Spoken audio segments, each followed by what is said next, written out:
Hidden in the hills of Los Feliz, in Los Angeles, there's a house where one of the greatest creative minds of the 20th century built both a family and an empire. In 1932, Walt Disney and his wife Lillian moved into a newly built home. At the time, Disney was already riding the success of Mickey Mouse, but his biggest achievements were still ahead of him. The house itself was large for its time, over 6,000 square feet, surrounded by nearly an acre and a half of land. But what made it truly unique was how Disney used it.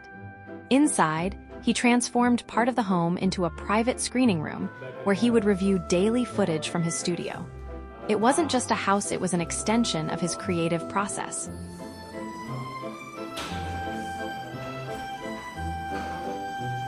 Doesn't look like it, but he used to be working. Wow. And this garden down the hill is also part of the interior of the house. Built in 1932, the house spans over 6,300 square feet and originally sat on nearly 1.5 acres of land. Disney lived here for 18 years.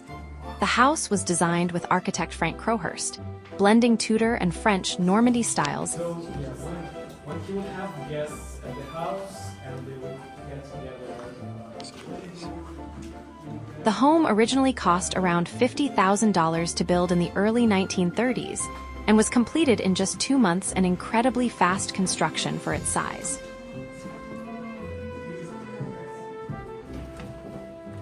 This is where Disney lived with his daughters, Diane and Sharon, raising his family while simultaneously changing the history of cinema.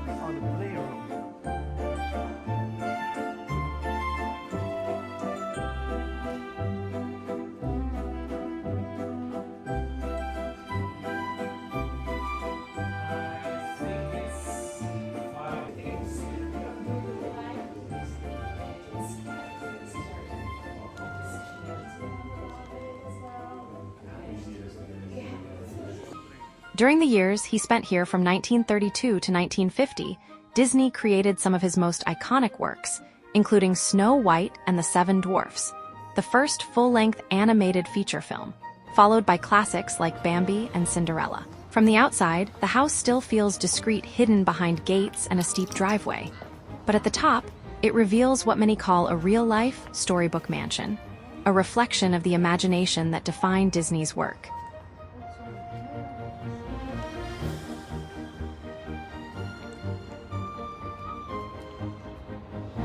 He built actually this house with his studio people and his studio production designer Frank Crowhurst. He built it, I think, for like $50,000 during the Great Depression, for like maybe 2 months or even shorter than this. In 1932, he moved in with his family and he lived here for almost 20 years. So he moved to his next house in 1950. Did you say how much he paid for the $50,000? 50,000? Yeah, he built it. He built it. Five, Not bad, right? 0 and 3 zeros. How much is it now? Do you know? I don't know. Well, we should. One more zero, maybe. We can look it more up. zeros. Yeah, Maybe 15 million. could be. Yeah. No, probably a bit less. But I'm not a real estate agent, so I don't estimate, give an estimate. So his next mansion was in Bel Air, and this house was demolished by the new owner. So we can say that this is his only preserved mansion in Los Angeles, and I think like in America. And here he created his biggest works: Pinocchio, Fantasia, Three Piglets, Snow White, Dumbo, and like everything that you think of his like original, when you think of his original animation, was created here in this house. Like this is the living room.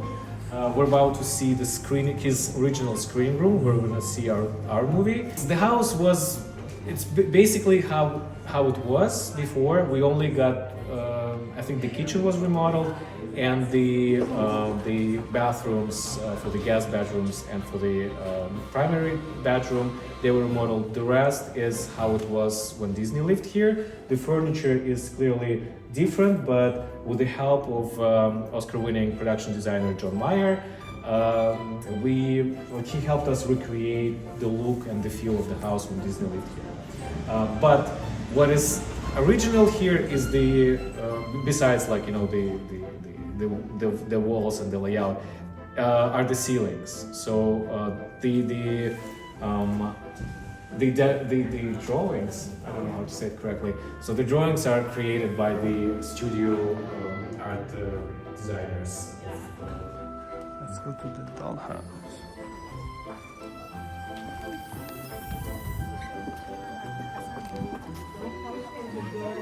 Yeah, it's the dollhouse for his daughters. Oh. I don't know how clean it is.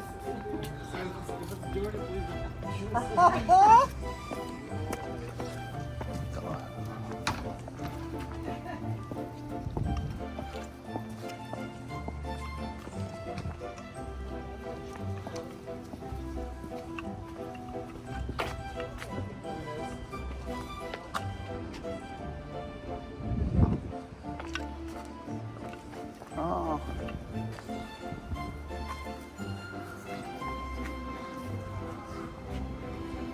The dollhouse.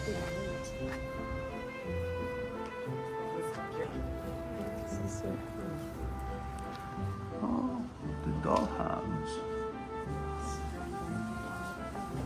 Wow. Yes, yes.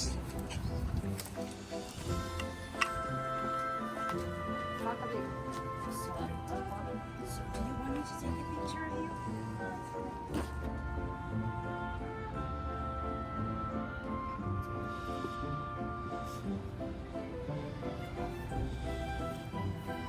Passar muito tempo nesse Sim.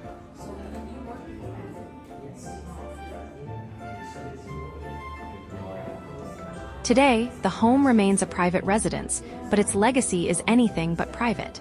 Because inside those walls, Walt Disney didn't just live. He imagined the future of entertainment.